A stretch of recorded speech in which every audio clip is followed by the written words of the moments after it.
What's up, guys? So today's video, I'm gonna go over my PC settings for Apex Legends. So now to go ahead and get right into it. Now though, the first thing I'm gonna go over, you see my settings on the screen, but one specific one that I want to go over that helped me with tracking is turning my crosshair damage feedback off. So I turned to where whenever you would hit an opponent, whenever I had it on, whenever you would hit an opponent, the little X would show up when you're aiming down sights or when you're aiming at an opponent. So I turned that off, and that helps me with tracking opponents too. So now, I mean, if you want to keep that on to help you to let you know that you're hitting an opponent, then you can. But I turned it off because we get so much cues in Apex Legends to where you're damaging shield or sound effects to let you know that when you're damaging an opponent. So I just go ahead and just want to turn that off, so that can help me with tracking and aiming on opponents. Now for damage numbers, I have it both stacked and floating, and the reason why I have it on stack because it shows combined number of all recent damage, and then it shows one number for each damage event or one number for each hit that you get on opponent. So I have it both to where it shows my single damage and then my total damage after each event to help me keep track of how much damage I have or did on the opponent. In my income damage feedback, I have it on 3D. Mini map rotation, I have it off, but you can put it on. That's totally up to you.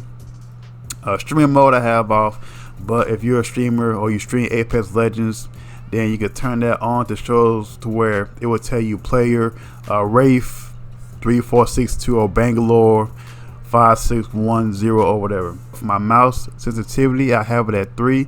And for my aim down sights mouse sensitivity, I have it at 1. And that's the one to where I have it for the last couple months, and that's what has helped me out the most. Now in the future I may tweak it a little bit, but for now, again, my mouse sensitivity is at 3 and my aim down sight mouse sensitivity is at 1. And now I also have my mouse acceleration turned off, and also my mouse invert turned off. Light effects also turned off. Now there's a setting to where I found out, if you go in Windows to where, yeah, I'll show it to you right now. Talking about mouse acceleration, if you go to Windows and you go to settings and you click on, where is it, mouse and additional mouse options. I think a lot of people don't know this. When you go to let me see, yeah, pointer options and go on motion, and so we see where it says motion and select pointer speed.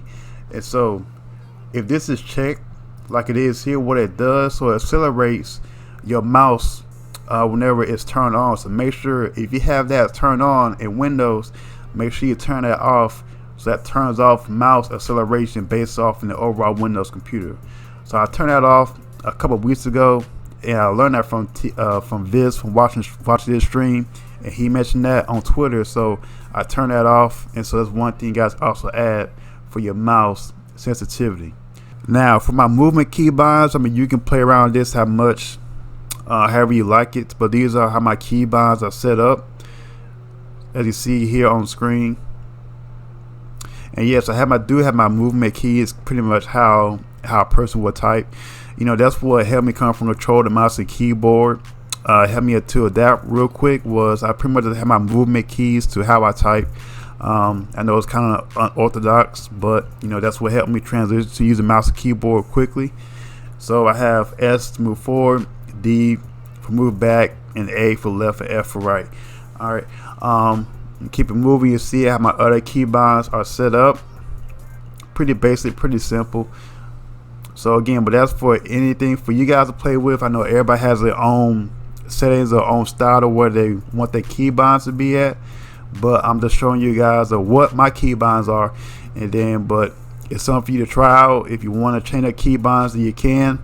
So, but I keep mine pretty simple, keep it how it is. There's pretty much no need for me to adjust my keybinds, but just to show you guys, this is how I have them set up.